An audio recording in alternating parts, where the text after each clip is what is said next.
Hello, and my name is Rebecca Marceline, and this is for the assignment, the Disposition for Special Education Teachers Survey. And the first question, what is the special education teacher's role in supporting learning, improving planning, and practice, upholding professional expectations, ethics, and collaborating? I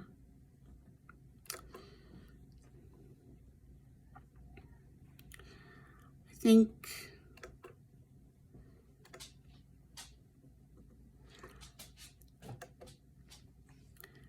the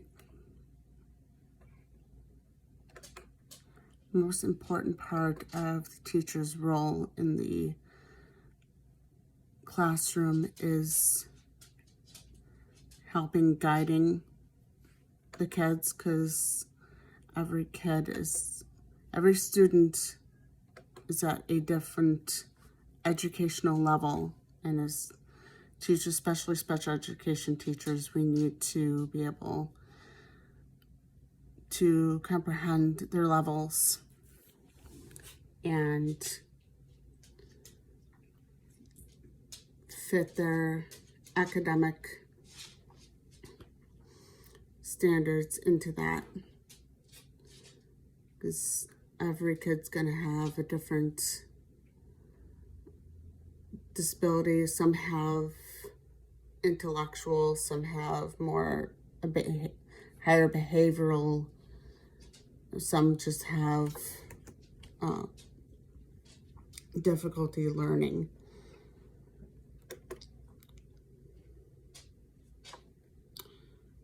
And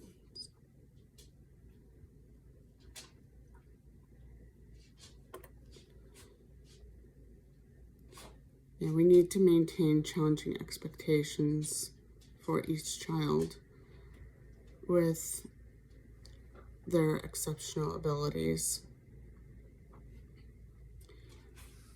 So that way we can understand and figure out how to create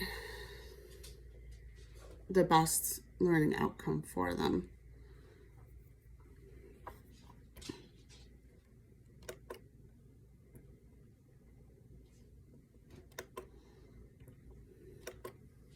And that goes with improving and planning, because we need to look over all of their coursework and see where they're struggling, where they're excelling, and the planning goes hand in hand. In the areas that they're struggling, we can plan how to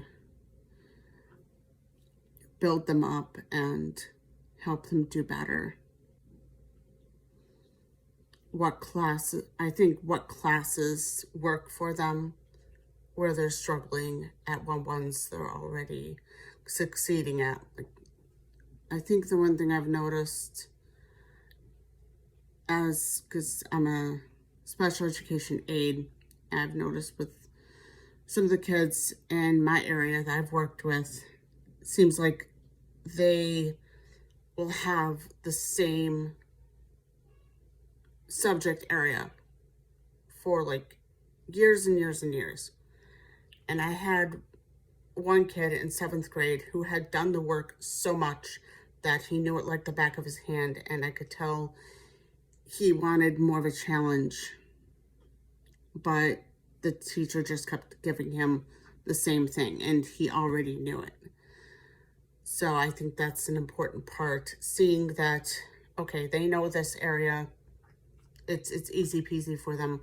What can we give them that'll help challenge them a little bit so they can learn and grow instead of doing the same thing nonstop? And by doing that, helps them practice what helps them learn to practice the new information, and also helps us as teachers practice what to do and what to do for them and how to do it better.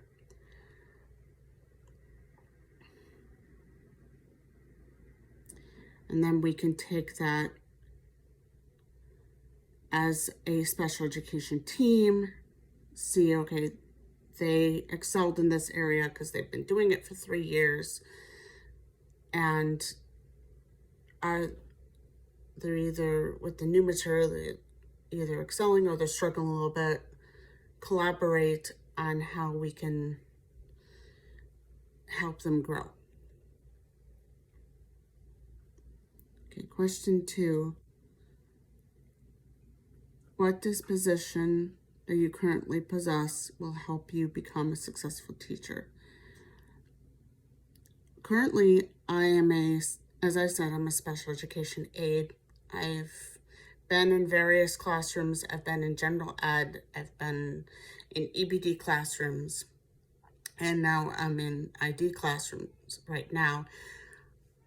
I think this disposition, where I'm working right now, is what's gonna help me, because I've seen, from the aid side, I've seen across the board the various different areas of special education and education, and I've worked with various kids of all different disabilities. So I'm going to be able to reflect on my experience, reflect on my work history, and be able to help kids in various areas. I love the ID because it's very similar to elementary in a sense, because but also you feel like a caregiver because it's very hands-on. Like some kids I have to take by the hand and do hand over hand writing with them, and others I can just point to the word to get their attention, and they kind of know what to do. Their attention is all over the place, so you kind of have to point it out, while the others, you have to do it manually with them to show them what to do.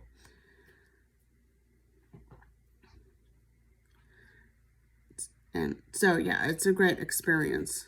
EBD is a great experience too, but a lot of the kids in EBD need more of the attention. Like, they know what to do, but with their disabilities, like if it's ADHD, they can't focus, and they get really irritated and just want to quit and give up. So it's reiterating, no, you can do this, just sit and focus. So, okay, what dispositions do you need to work on before you enter the classroom your first year?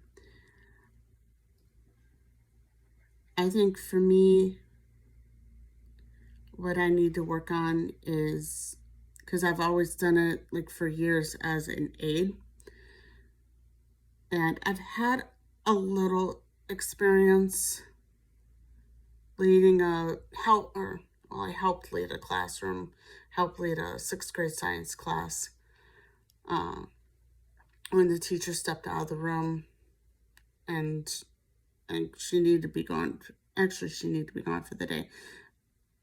I told the office that if they don't have a sub, I would fill in, because I already knew the classroom. And I think what I need to work on is being more ready to handle a classroom by myself. I mean, obviously, I know I'll have the support of other teachers and stuff, and I'll have an aide in there to help with the other kids, because now every teacher has an aide. But it's more handling, it's not really so much presenting the work, it's handling the behaviors of the kids. Because I've also been a sub, and even when you're a sub, or when you're a new teacher, the kids don't listen to you right away. Especially as a sub, they act like, because they're so used to subs only being there for a day. They act like they want to do whatever they want and they're not going to listen to you. So it's more, yeah, being able to work with the behaviors of the kids and having them respond to you in a respectful manner. Okay, question 3. What effect could personal bias have on expectations that teachers have for their students? How could these bias affect their relationships with students? Well, this I've seen, and I've seen with some teachers, and it doesn't have a good effect on relationship. I worked with a sub who, she was older. She treated all the students the same, which in a sense can be good, but also in a sense can be bad, especially when it comes to education. With especially some of the special ed kids, like I said, special ed kids all kids learn at different levels, and some that are special ed are not going to learn at the same level as a kid who's in general education. And with the sub I worked with, she expected everyone to be able to do the homework on the same pace. And if the child was, saying that, if the child expressed that he was struggling and that he didn't get it, he didn't understand it, she treated it more like he was giving excuses and that he should just do his work. And that right there is what can damage the student to teacher relationship and their families.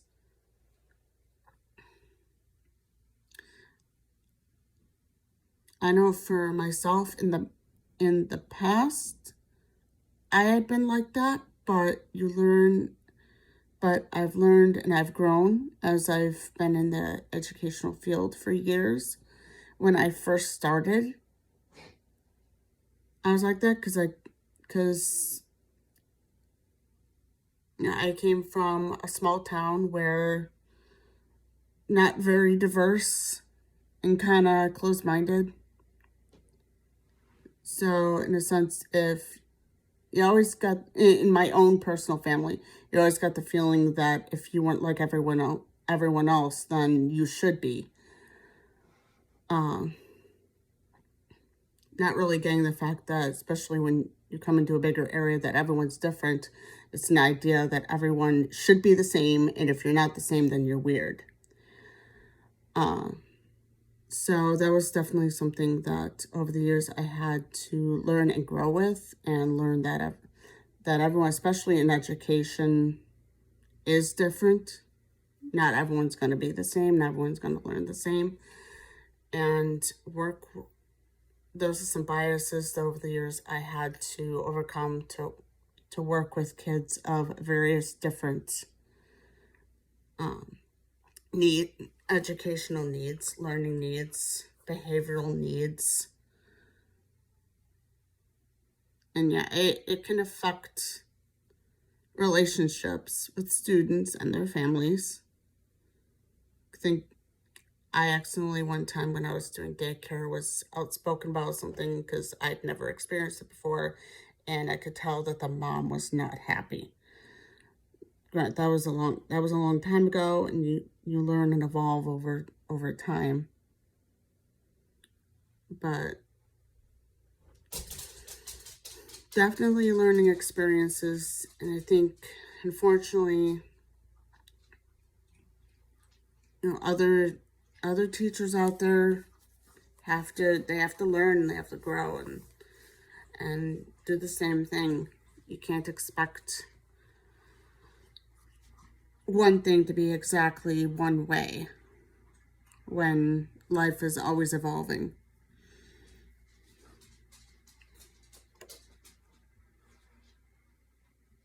See? Yep, that is my video. Have an awesome day, guys.